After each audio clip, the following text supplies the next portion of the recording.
রামনবমীতে গতবার যে সমস্ত জায়গায় আশঙ্কা হয়েছিল সেই সমস্ত এলাকাগুলোকে সতর্ক করা হয়েছে।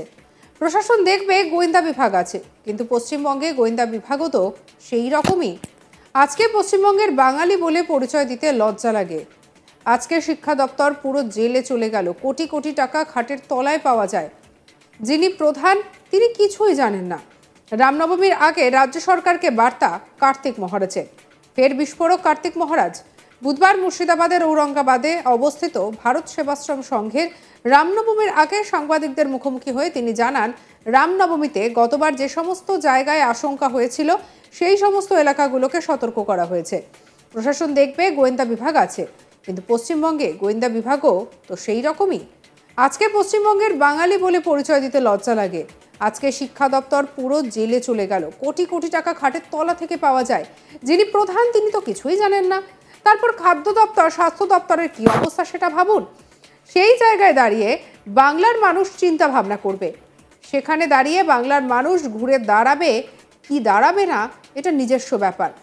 আজকে হুমায়ুন কবির, সিদ্দিকুল্লাহ ও ফিরহাদ হাকিম যেভাবে মন্তব্য করছেন তার জন্য হিন্দু সন্ন্যাসীদের কাছে আবেদন করছি, সবাই এবার মাঠে নামুন এদের বিরুদ্ধে। তিনি ঠিক কি বলেছেন শোনাবো আপনাদের।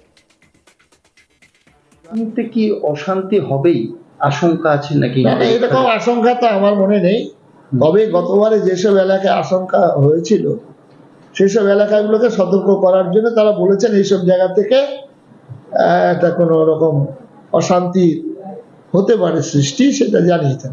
সেটা প্রশাসন দেখবেন, গোয়েন্দা বিভাগ আছে। পশ্চিমবঙ্গের গোয়েন্দা বিভাগ তো সেই রকমই গোয়েন্দা বিভাগ। বোম কারখানায় মানুষ মারা যায়, ধরা পড়ছে কোথায় জয়ললিতার বাড়িতে, ধরা পড়ছে পশ্চিমবঙ্গে। কোথায় আক্রমণ হচ্ছে পশ্চিমবঙ্গে, যাবি না?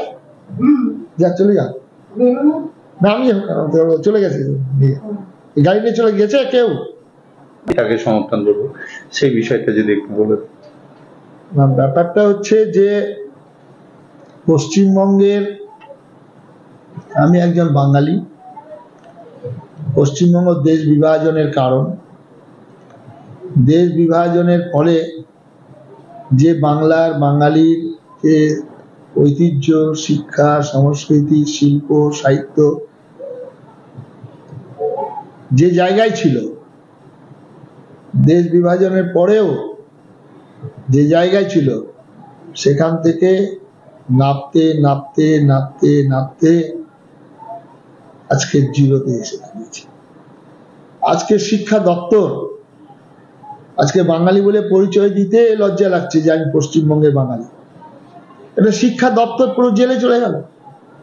কোটি কোটি টাকা খাটের তলায় পাওয়া যায়, আর যিনি প্রধান তিনি কিছুই জানেন না। তারপরে আপনার খাদ্য দপ্তর কি অবস্থা, আজকে স্বাস্থ্য দপ্তর, আজকে আরজিকরের ঘটনা, যে কোন জায়গায় নিয়ে গেছে আমাদের। সেই জায়গায় দাঁড়িয়ে বাংলার মানুষ চিন্তা ভাবনা করবেন, ঘুরে দাঁড়াবেন কি দাঁড়াবেন না। আমি আবেদন করেছি তিনটি কারণ। একটা কারণ হচ্ছে ফিরহাদ হাকিম, একটা কারণ হচ্ছে আমাদের হুমায়ুন কবির, আর একটা হচ্ছে সিদ্দিকুল্লাহ। তারা প্রকাশ্য সবাই যেভাবে আবেদন করছেন, তারপরে বাংলার সমস্ত শ্রেণীর সাধু সন্ন্যাসীকে আমি অনুরোধ করব, আপনারা এবারে পথে নামুন। এই বিষয়ে কি বৃহত্তম কোনো আন্দোলনের এখনো অব্দি কোনো সিদ্ধান্ত নিয়েছেন?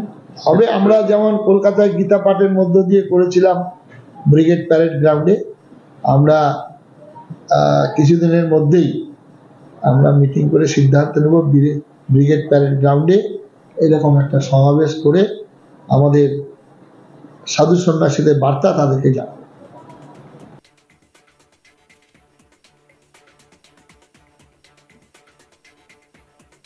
একই সঙ্গে তিনি বলেন, আমি হিন্দু ধর্মের সন্ন্যাসী, আমি সংখ্যালঘু সম্প্রদায়কে শ্রদ্ধা করি, তবে আমার ধর্মকে আঘাত করবে আমি এটা মেনে নেব না।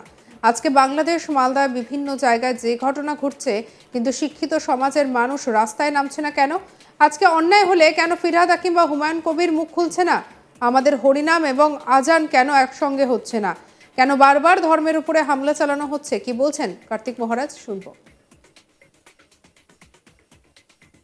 যেমন আজকে যখন ফিরাদ হাকিম যে কথা বলছে যে ইসলামের দাওয়াত দিয়ে নিয়ে আসার জন্য অন্য ধর্মে জন্মগ্রহণ করা মানে তারা হতভাগা দুর্ভাগা, এটা একজন সংবিধান স্পর্শ করে শপথ নেওয়া এবং কলকাতার শ্রেষ্ঠ নাগরিক তিনি প্রকাশ্য সবাই বলছেন, আরেকজন বলছেন 70 ভাগ 30 ভাগ।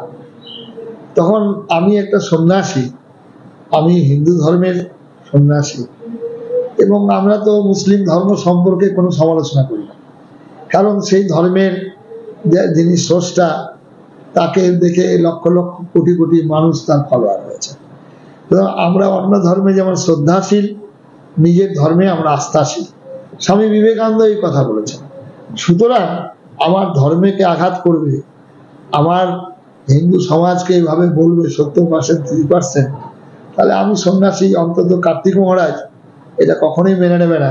আমার ধর্মের উদারতা, আমার ধর্মের মহানতা, আমার ধর্মের বিশ্বজনীন আদর্শ এটা আমি প্রচার করবই।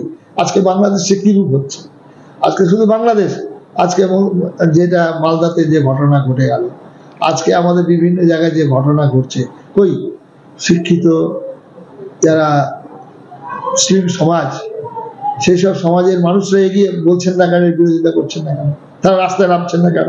আজকে ফিরহাদ হাকিম এটা বলছেন না কেন মালদা এটা অন্যায় হয়েছে? আজকে হুমায়ুন কবিরকে এটা বলছেন না এটা অন্যায় হয়েছে?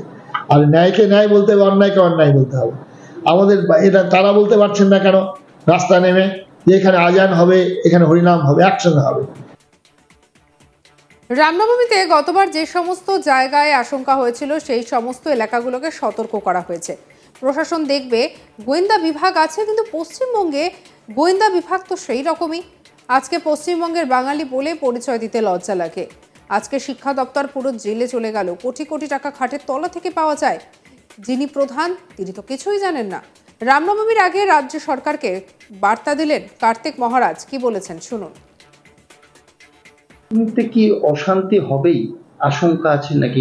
এরকম আশঙ্কা তো আমার মনে নেই, তবে গতবারে যেসব এলাকায় আশঙ্কা হয়েছিল সেসব এলাকাগুলোকে সতর্ক করার জন্য তারা বলেছেন এইসব জায়গা থেকে একটা কোনো রকম অশান্তি হতে পারে সৃষ্টি, সেটা জানিয়েছেন। সেটা প্রশাসন দেখবেন, গোয়েন্দা বিভাগ আছে, পশ্চিমবঙ্গের গোয়েন্দা বিভাগ তো সেই রকমই গোয়েন্দা বিভাগ। বোম কারখানায় মানুষ মারা যায়, যায় না, ধরা পড়ছে কোথায় জয়ললিতার বাড়িতে, ধরা পড়ছে পশ্চিমবঙ্গে, কোথায় আক্রমণ হচ্ছে পশ্চিমবঙ্গে, যাবি না, যা চলে যা, না আমি চলে গেছে। সঙ্গে রাখুন আজ তাক বাংলার ইউটিউব চ্যানেলকে। অন্যান্য খবরের জন্য লাইক করুন, শেয়ার করুন, সাবস্ক্রাইব করুন, হোয়াটসঅ্যাপে ফলো করতে ভুলবেন না।